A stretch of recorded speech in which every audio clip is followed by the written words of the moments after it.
Back once again. اور بارشوں کی جب بات کی جاتی ہے تو صرف ظاہر ہے ملک کے دیگر علاقے، خاص طور پہ ان علاقوں میں جہاں پر بارش کی تباہ کاریوں نے پہلے ہی کافی زیادہ صورتحال خراب کی ہے. بلوچستان کی بات کریں تو یہاں پر جو حالیہ بارشیں ہوئی ہیں اس کے بعد سیلابی صورتحال ہے اور خاران میں سیلابی ریلے شہر اور نواحی علاقوں میں داخل ہو گئے ہیں. اس کی وجہ سے ہم دیکھ رہے ہیں مختلف علاقوں کو بھی نقصان پہنچا ہے اور شہریوں کو محفوظ مقامات پر منتقل کرنے کا سلسلہ جاری. آلریڈی لاسٹ ایئر جو سیلاب آیا تھا اس سے بری طرح متاثر ہوا. ہر سال یہ تباہی ہوتی ہے صدف. پچھلی دفعہ جو تباہی ہوئی تھی اس کے اوپر بھی ہم ڈسکشنز کرتے رہے تھے کہ کیسے جو متاثرہ علاقے تھے صدف، تو وہاں پر عطیہ ہمیں بتایا کرتی تھیں کہ سانپ بچھو یہ چیزیں بھی نکل آئے تھے. یعنی کہ پہلے کیمپوں میں ٹوٹے پھوٹے علاقوں میں اور خاص طور پر جو پی ڈی ایم اے کا اور این ڈی ایم اے کا رسپانس تھا وہ نہ ہونے کے برابر تھا. ایک چیز مینیج کرنے کی کوشش کی جاتی ہے، ایک ایسی قدرتی آفت ہے جو ہر سال آنی ہے، تو there has to be a mechanism نا کہ وہاں پر کیا جائے، ان کو کوئی رہائش گاہیں ایسی دی جائیں کہ بار بار وہ بیچارے یہاں پر خوار نہ ہوں. اور ساتھ ہی جب یہ پانی کھڑا رہتا ہے تو وہی بات کہ یہاں پر جس طرح کی بیماریاں جنم لیتی ہیں اس سے بھی لوگ متاثر ہوتے ہیں اور اتنے عرصے میں ہم دیکھ رہے ہیں کہ مکمل بحالی نہیں ہو سکی ہے. ایسے میں پھر بارشیں شروع ہو گئیں، بارشیں بھی ہوئیں سیلابی قسم کی اور بڑی تباہ کن بارشیں ہوئیں، جس سے ہم یہ دیکھ رہے ہیں کہ یہاں پر ریلیف کیمپ تو قائم کیے گئے لیکن ان کے کاموں میں بھی پھر ان بارشوں کی وجہ سے خلل پڑتا ہے. پنجاب کی بات کریں تو وہاں آج بھی بارش کی پیش گوئی کی گئی ہے اور یہ بتایا گیا جی اربن فلڈنگ ہو سکتی ہے اور صبح سویرے بارش بھی ہوئی ہے. لاہور میں دریا سندھ میں تربیلا کالا باغ کے مقام پر نچلے درجے کا سیلاب ہے، اسی طرح چشمہ اور توسا کے مقام پر درمیانے درجے کا سیلاب بتایا جا رہا ہے. تو آپ یہ سوچیں کہ کیا صورتحال وہاں پر ہوگی. کچھ ذرا معلومات لے لیتے ہیں. عطیہ اکرم ہمارے ساتھ موجود ہیں بلوچستان کی صورتحال سے ہمیں آگاہ کرنے کے لیے. عطیہ بیسکلی یہ تو ذرا ہمیں بتائیے کہ وہاں پر ابھی نقصانات کیا ہیں، بارش ابھی بھی کیا وہاں پر ہو رہی ہے، اور دوسرا یہ ہے کہ لاسٹ ایئر بھی ظاہر ہے یہی ہم باتیں کر رہے تھے، ڈسکشن یہی ہو رہا تھا کہ کہاں کہاں اور کس کس حد تک نقصانات وہاں پر ہوئے ہیں. اس دفعہ کچھ مینیج کرنے کی کوشش کی گئی ہے پہلے سے یا نہیں ہوا ایسا؟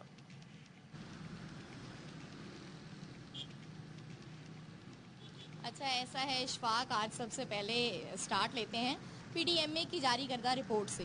طوفانی بارش اور سیلابی ریلوں کے باعث بلوچستان میں 3 افراد مزید جاں بحق ہوئے ہیں. ٹوٹل 10 افراد جاں بحق ہوئے ہیں 9 جون سے اب تک ہونے والی مجموعی بارشوں میں. سیلابی ریلوں میں پھنسے ہوئے 7 افراد کو ریسکیو کیا گیا، جن میں بارکھان سے 6 اور ہرنائی سے 1 شخص سیلابی ریلے میں پھنس گیا تھا. اچھا، طوفانی بارشوں سے 100 کے قریب مکانات مکمل اور 200 کے قریب جو ہے وہ جزوی طور پر نقصان پہنچا ہے، جن کو بارشوں کا موجودہ سپیل جو ہے وہ 29 جولائی تک جاری رہے گا.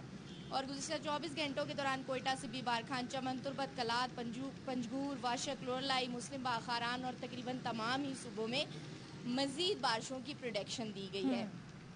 گزشتہ کافی دنوں سے اگر ہم بات کریں تو N65 کوئٹہ کو کراچی سے ملانے والی شاہراہ پنجرا پل کے مقام پر وہ جو ہے بہہ گئی ہے اور مسافر اور بڑی تعداد میں جو لوگ ہیں وہاں پر پھنسے ہوئے ہیں. شدید گرمی ہے اور اس دفعہ کوئٹہ میں گرمی کا ریکارڈ بھی ٹوٹا ہے، جسے پنجاب سائڈ پہ جسے کہا جاتا ہے، ہم مونسون کہتے ہیں عام زبان میں، لیکن اشفاق ساون پادروں کا جو موسم ہے یہ بڑا ٹف موسم ہوتا ہے اور لوگ جو ہے اس موسم میں وہاں پر پھنسے ہوئے ہیں. سیلاب ہے، بارش ہے، مچھر ہے، مسافر شدید مشکلات کا شکار ہے.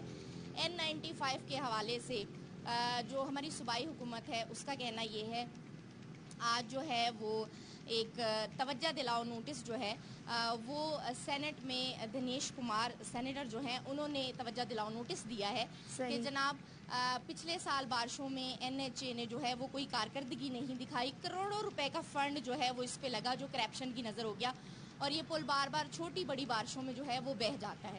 مزے کی بات یہ ہے کہ NHA قومی وہ ہے، وہ صوبائی اداروں کے ماتحت نہیں آتا، وہ وفاقی ادارہ ہے. اچھا تو عطیہ ذرا آپ جو N95 جیسی صورتحال بتا رہی ہیں، پہلے بھی ہم اس کا ذکر کرتے رہے کہ اس کی مرمت نہیں ہو سکی اور ظاہر ہے بڑی اہم شاہراہ ہے. جو ریلیف کے کام ہے پھر کیا ان کا بھی ایسا ہی حال ہے؟ ریلیف کے کام کیسے جا رہے ہیں؟ اچھا، ریلیف کے کام ایسے ہیں نا کہ ابھی تو فی الحال کہا جا رہا ہے کہ جی ریلیف کا کام جاری ہے. جو پی ڈی ایم اے ہے اس کی ریسکیو ٹیمیں وہاں گئی ہیں، لیکن صدف وہ علاقہ ایسا ہے کہ بہت زیادہ ہارڈ علاقہ ہے. وہاں پر ایک کہنا اب یہاں پر مجھے نہیں چاہیے، لیکن لوگ یہ کہتے ہیں کہ میرے خیال میں انگریز کو بلانا چاہیے کہ یار خدارہ واپس آ کے اس جو پنجرا پل کا زمینی رابطہ ہے اس کو دوبارہ مرمت کر کے اور بنا کے جاؤ، کیونکہ ہمارے بس کا روگ نہیں ہے. 1 سال ہونے کو آیا ہے یہ جو NHA ہے, PDMA ہے, دیگر ریسکیو ٹیمیں ہیں, ان کا کہنا یہ ہے کہ ہم یہاں پر مرمت کا کام کرتے ہیں, لیکن جیسا کہ صوبائی حکومت اب کلیم کرتی ہوئی نظر آ رہی ہے کہ جناب جو NHA ہے اس کی کارکردگی بالکل صفر ہے, کروڑوں روپے کا فنڈ ان کو ملا لیکن وہ کرپشن کی نظر ہو گیا ہے. اب سارا ملبہ NHA پہ ڈالا جا رہا ہے. اشفاق, پچھلے دنوں فرح عظیم شاہ نے ایک پریس کانفرنس اب حالیہ کی تو ہم نے ان سے سوال پوچھا کہ ریہیبلیٹیشن کے بڑے دعوے تھے, ابھی تک بلوچستان کی صورتحال بڑی خراب ہے, آپ اس حوالے سے کیا کہیں گی؟ تو ان کا کہنا یہ تھا ہمیں تو وفاق نے فنڈ ہی نہیں دیا, جب فنڈ نہیں ملا تو ہم کیسے لوگوں کو فلاح و بہبود کا کام کریں گے. تھینک یو سو مچ. میں بتا رہی تھی کہ جی فنڈ کے بہت سارے معاملات ہیں اور یہ کچھ ایسی صورتحال ہے. نہیں, فنڈز کے ساتھ ساتھ آپ کو پتہ ہے کہ سوچ اور اپروچ کی بات ہے. کسی کی یہ سوچ میں ہے ہی نہیں کہ وہاں پر کچھ کام کرنا ہے, اور ظاہر ہے کہ اس کے بارے میں بڑا سیریسلی سوچنا چاہیے, ورنہ آپ یہ دیکھ لیں کہ مایوسی کس قدر ہے کہ جو چیزیں ٹوٹ رہی ہیں, پل ٹوٹ رہے ہیں, سڑکیں ٹوٹ رہی ہیں, تو اس پر توجہ دینے کی ضرورت ہے. اچھا جی.